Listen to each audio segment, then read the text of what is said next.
Presidente, hace un mes, México registró a la primera persona infectada por el coronavirus. Hoy son más de 600 personas contagiadas y todavía los mexicanos no estamos convencidos ni tenemos clara la estrategia nacional para atender y contener la pandemia. El plan que hace unos días presentó es apenas un inventario del sistema de salud con el que disponemos y de acciones aisladas que no unifican los esfuerzos de las entidades federativas y de los ciudadanos frente al coronavirus. México tenía una gran oportunidad que parece que ya se nos fue de las manos. Pudimos haberle ganado tiempo al futuro porque hemos visto lo que ha pasado en China y en Europa durante los últimos meses. Para hacerle frente al coronavirus es necesario retomar dos elementos: la evidencia científica de los organismos internacionales y la experiencia de otros países. Por eso, de manera muy respetuosa, hago al presidente, a todo su gabinete y a su grupo de científicos las siguientes preguntas, que de obtener una respuesta clara y puntual, estoy seguro dará certidumbre a todo el país y permitirá que todos alineemos nuestros esfuerzos para que México esté mejor preparado frente a la adversidad. Primero, el presidente de la Organización Mundial de la Salud ha dicho que el primer paso para diagnosticar el coronavirus es hacer pruebas, pruebas y más pruebas, porque no se puede combatir un incendio con los ojos vendados. En México la información con la que se cuenta no es clara, pero aún con lo que sí se puede contabilizar, somos uno de los países que menos pruebas ha hecho en el mundo. De acuerdo a la información que se publica en la plataforma Nuestro Mundo en Datos, desarrollada por la Universidad de Oxford, México ocupa el lugar 38 en el número de pruebas realizadas. Y de los 37 países que han hecho más pruebas que nosotros, 33 tienen una población menor a la de México.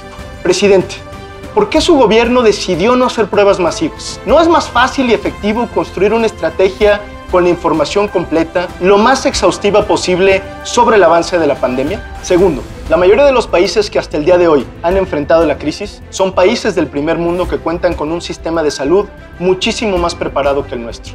Y aún así, todos ellos han tenido que tomar medidas extraordinarias porque sus sistemas de salud colapsaron. Fueron insuficientes los hospitales, las camas, las salas de cuidados intensivos y los ventiladores pulmonares. Si este virus apareció en China hace 3 meses, y su expansión fue inmediata, ¿por qué desde el primer momento su gobierno no decidió invertir más en los equipos e insumos necesarios, conociendo el rezago de nuestro sistema de salud? Tercero, el gobierno federal aún no presenta un proyecto en materia económica y fiscal para hacerle frente al coronavirus. Los bancos en el país están actuando para cuidar a sus clientes, pero el gobierno de México aún no está actuando para cuidar la economía del país. En materia económica, de acuerdo con especialistas, el mundo camina hacia una recesión. La economía va a recibir un duro golpe y la nuestra se sostiene esencialmente por el petróleo, el turismo y las remesas. Desde el Consejo Consultivo de Movimiento Ciudadano se han estado realizando análisis y sugerencias relevantes. Y hoy nos preguntamos, ¿por qué no estamos apoyando desde ya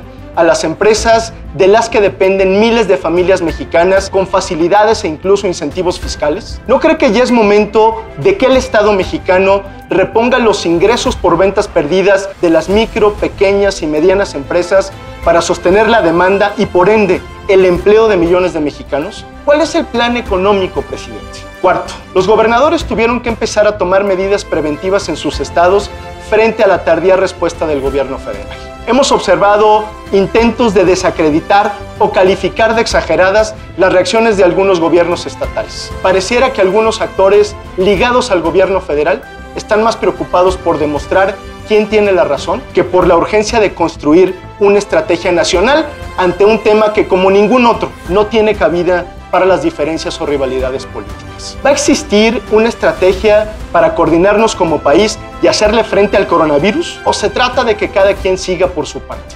Quinto, mientras que países como Uruguay, Argentina, Paraguay, Perú, Colombia, Chile, El Salvador, Honduras y Brasil han suspendido la llegada de vuelos procedentes de lugares donde se ha declarado la emergencia sanitaria, en México no se han aplicado medidas para controlar la entrada de potenciales personas enfermas. Hoy los Estados Unidos son el principal foco de infección en el mundo. Si por el contrario fuese México, ¿usted cree que dejarían que nuestros vuelos siguieran aterrizando en su territorio? ¿Cómo planea, presidente, contener el contagio del coronavirus sin un control de vuelos internacionales en nuestros aeropuertos? Presidente, la pandemia es la misma, pero México tiene particularidades.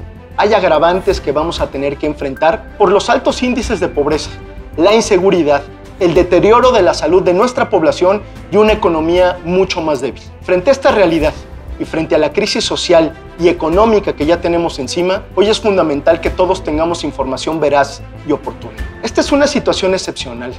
Nos toca hacer cosas que nunca antes se habían hecho. En Movimiento Ciudadano entendemos que no es momento de enfatizar nuestras diferencias, sino de actuar en nombre de México. Movimiento Ciudadano.